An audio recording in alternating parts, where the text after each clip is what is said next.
on this edition of Ultrasound. After two auspicious albums, they stretched their creative wings in 1995 with the ambitious double-disc opus Melancholy and the Infinite Sadness, a concept album that actually went multi-platinum.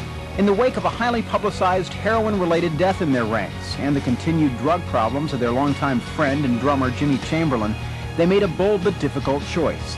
They bid farewell to Chamberlain and moved on.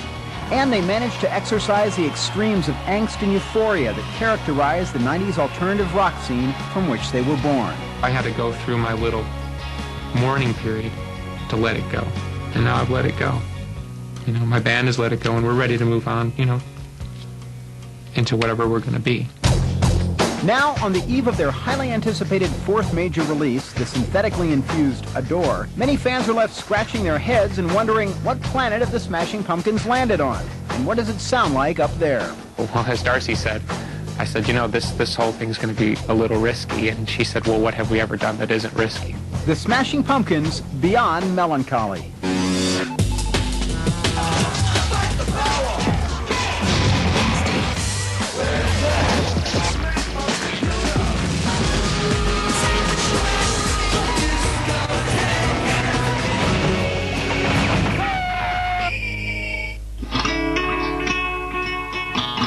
We've had tremendous success. It's just, there's a tendency to kind of go with the flow, and I'm not a go with the flow kind of guy. All I know is, you know, people say you're only as good as your last album. That's true.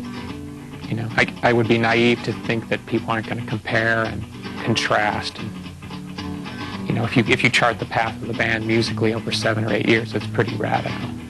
And it's going to be even more apparent with this album. Adore signals a new era both musically and personally for the Chicago-based Smashing Pumpkins, who've had a roller coaster 10-year journey. They began on the hot indie label Caroline Records, where they were at first labeled a retro psychedelic rock band. But even their first album, Gish, showed this was a band with its own trademark sound.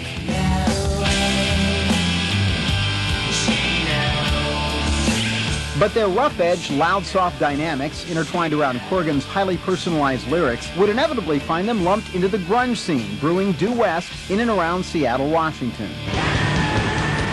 Like the songs of these quintessentially American minor-key mope rockers, the Pumpkins' music became part of a collective rallying cry for unsatisfied Gen Xers. But for all the visceral sincerity in the music, this emotionally charged scene lasted no longer than any other influential pop music movement. In 1993, when we were in full rock swing, I could see it coming already. I mean, it made me really sad because I wanted that feeling, that euphoria. I mean, I stood on the stage and watched Pearl Jam in 1991 play, and the euphoria of what they were doing was so overwhelming that you couldn't imagine it got any better. And then we would go up on stage after them, and it was intense, but in a totally different way. I mean, the energy was so amazing.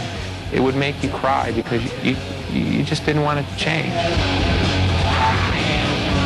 People took the whole early 90s thing as this kind of negative rat, you know, throwing a tantrum. But what it was an energy that say, I can't take this the way that it is. That kind of rebellion against suburban America. And like any scene, say the psychedelic Haight-Ashbury scene of the 60s or the punk phenomenon a decade later, the grunge hype catapulted countless calculated posers to stardom, whiners and grinders sporting flannels, jeans, and perfectly unwashed hair. If you want to listen to some band that sounds like Nirvana and try to get that kind of Nirvana rush back, great. If you want to try to get that old Pumpkins like rush back, that's great. But those times are over, you know, and everybody just has to kind of own up to it. Would you like to just play Zero again? Yeah, let's do it a couple more times.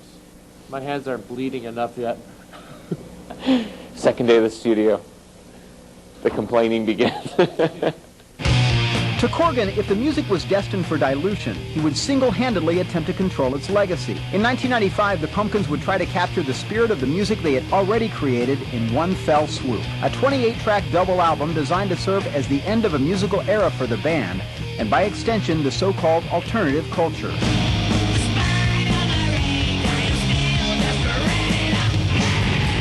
Remember when we were doing all those interviews and we were saying, that's it, like the rock thing is done. We're reaching the final limits of what people would know us to be able to do, especially in a rock sense. So in our mind, we wanted to do an album that would be the final encapsulation of what people would know as like the Smashing Pumpkins rock style, whatever. We were saying rock was done, and we were done kind of as a rock band in the traditional sense of the word. So we announced that even right when Melancholy was coming out. The magnitude of the double album led critics to question whether Corgan's motives were merely ego-driven. Some worried the Pumpkins might be trying to usher in a new era of progressive rock excess. When people heard we were going to do a double album, there was that kind of initial resistance to the idea of the pomposity of it, you know. It's a lot to ask somebody to sit in modern-day society and take in 2 hours of music. I think it's always sort of been a challenge to try and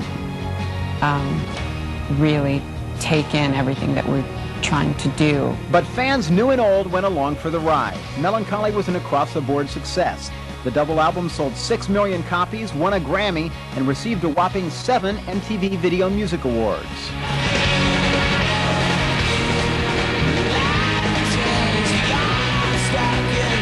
We're very proud to be an alternative band. I know that word has been kind of bolted into the ground, but that's what we come from. So we're very proud of this. Amidst all the success, however, the seductions of the rock and roll lifestyle took a tragic toll on the band. During a tour stop in New York, drummer Jimmy Chamberlin, who had a history of drug problems, and touring keyboardist Jonathan Melvoin were using heroin in a hotel room. The next morning, Melvoin was dead of an overdose, and the Pumpkins' future was left hanging in the balance, but not for long. Soon after, Chamberlin would be fired. I mean, I'll say honestly that even though Jimmy's no longer in the band, he still is in the band.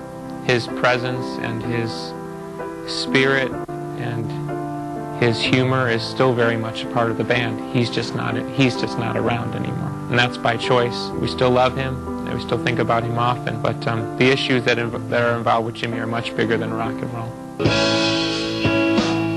If anybody questions the band that we are now without him, all I'll say is, fine, so be it. It's just a rock and roll record. If we're not the band that we used to be, then we're not. But we still feel that it was the right thing to do for Jimmy. Maybe it wasn't the right thing to do for the Smashing Pumpkins. Maybe it wasn't the right thing to do for the Smashing Pumpkins fans. And certainly, we're living all the problems from it now. But, you know, we love Jimmy and we put Jimmy first. And hopefully he understands that.